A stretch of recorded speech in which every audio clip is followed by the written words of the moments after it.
Good morning to all of you. Welcome to my YouTube channel digital education goals. Digital education goals में आप सभी का बहुत बहुत स्वागत है। आज हम इन्वायरमेंट एंड इकोलॉजी के टॉपिक को डिस्कस करेंगे। हम लोग जानेंगे कि इन्वायरमेंट होता क्या है और इसके कितने कंपोनेंट्स हैं। तो आइए डिस्कस करते हैं। Ecology stand for two words, oikos and logos. Oikos means home और to place where live in, and logos means study. It is a study of homes of the nature. प्रकृति के विषय में ही जानकारी प्राप्त करना हमारा इकोलॉजी कहलाता है। Scientifically we can say it is a relationship between living organism and environment. अगर हम हिस्ट्री की बात करें तो हमारे जो एंशिएंट टेक्स्ट हैं,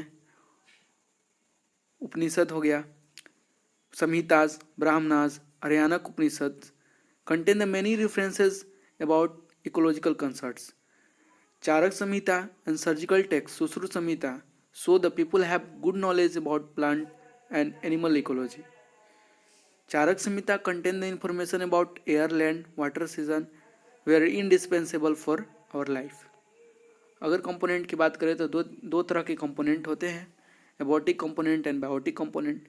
एबॉटिक components means non-living things and biotic components means living things, and we are already familiar with these words. Then what is environment? Then everything that surround or affect an organism during its lifetime is collectively known as its environment. हमारे environment में जितने भी organism हैं वे एक दूसरे पे independent हैं, क्योंकि they need foods, energy, water, oxygen, shelters for each other. So that's why they are independent with each other and correlated with each other. So without being independent, they cannot exist in our environment. Now let's see the component of ecosystems. Already I said there are two component of biotic and biotic component. Abiotic component की बात करें तो inorganic and living part of the world is known as abiotic component. Abiotic component कौन कौन से हैं? तो air, water, soil, light, energy and also involve the chemical like oxygen and nitrogen. ये सब हमारे एबॉटिक कंपोनेंट्स हैं। और हमारे इन्वायरमेंट में जितने भी फिजिकल प्रोसेस होते हैं, जैसे volcano, earthquake, flood, physical process हैं, ये सब हमारे इन्वायरमेंट का, तो ये भी एक एबॉटिक कंपोनेंट के पार्ट हैं।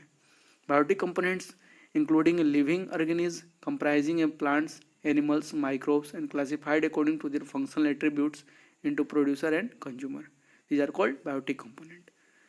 प्राइमरी प्रोड्यूसर कौन कौन से हैं? तो primary producer green plants, certain bacteria, algae, these all are primary producer. Consumers are heterotrophs, incapable of producing their own foods. They depend on organic foods. वे अपना भोजन खुद नहीं बनाते हुए ऑर्गेनिक फूड्स दूसरे प्रोड्यूसर जो होते हैं उन पे ऊपर डिपेंडेंट होते हैं। कार्निवोरस क्या है? Carnivorous are tertiary consumers. They are also called tertiary consumers because they feed secondary consumers. That is known as carnivorous. Example में हम लोग बात करें तो लायन आप देख सकते हैं कि लायन कार्निवोरस एनिमल्स है, क्योंकि वो फीड करता है सेकेंडरी कंज्यूमर्स को। Good and service provided by ecosystems. कौन कौन से गुड्स एंड सर्विस हमारे इकोसिस्टम्स के द्वारा प्रोवाइडेड है? Purification of air and water, हमें शुद्ध जल, शुद्ध हवा मिलता है। प्रोविजन ऑफ शेल्टर, रहने का सही प्रोविज़न, रहने का जगह मिलता है हमें इन्वायरमेंट में। Detoxification and decomposition of waste, जितने भी हमारे इन्वायरमेंट टॉक्सिक सब्सटेंसेस हैं उसको ये फिनिश करता है। डिकम्पोजिशन ऑफ वेस्ट में वेस्ट मटेरियल का डिकम्पोजिशन करना हमारे गुड इकोसिस्टम्स का एक प्रॉपर्टीज़ है। Generation and renewable of soil fertility including nutrient cycles. Culture and aesthetic benefits भी हैं। Pollination of plants, many crop control of pest and disease. Ecotones की बात करें तो ecotones is zone of junction between two और more diverse ecosystems. Example mangrove forest represent an ecotone between marine and terrestrial ecosystems. Example grasslands and river bank. Specially जो Marcy land area है, जैसे Sundarban delta में आप देखेंगे, या भितरकनिका जो उड़ीसा में है, ये सब मार्सी लैंड एरिया है। यहाँ पे काफ़ी ग्रासलैंड्स हैं और मैनग्रोव फॉरेस्ट मिल जाएंगे आपको।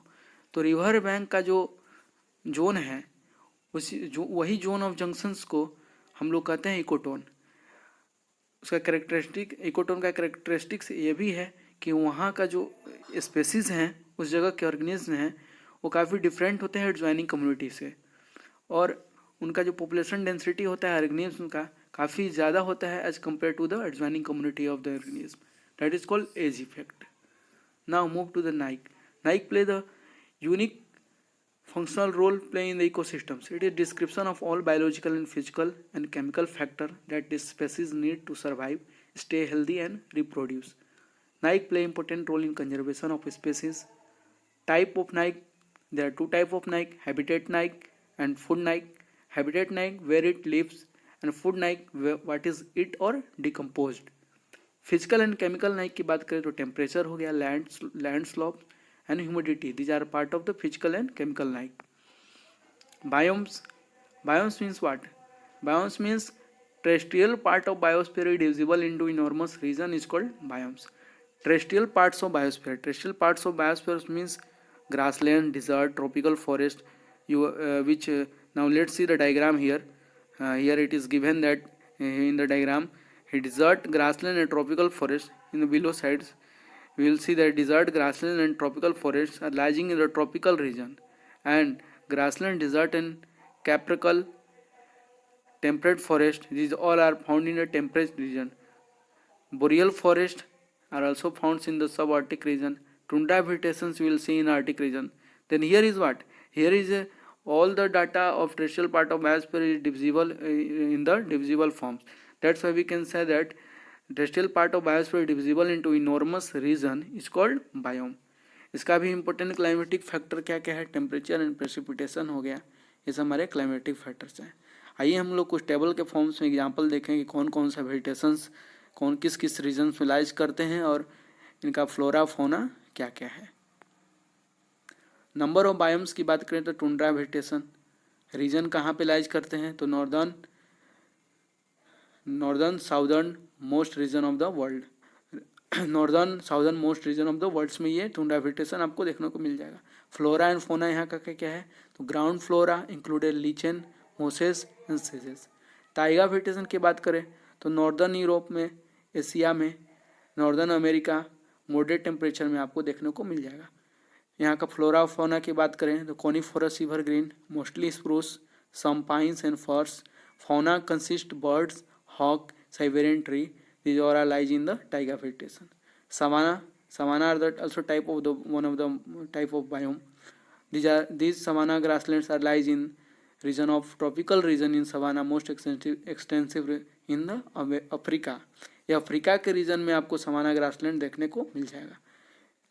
फ्लोरा फोना की बात करें तो grass with scattered tree, fire resisting thorny bushes. Fauna की बात करें तो fauna include antelope, buffalo, zebra, rhinoceros, lion, cheetah, hyena and mongoose. These all are the part of savanna grasslands. Now these are some examples in the table forms for your all the it always be helpful for your all the examination. Thanks for watching my video. और video अच्छा लगे तो like share subscribe कर दीजिएगा. Thank you.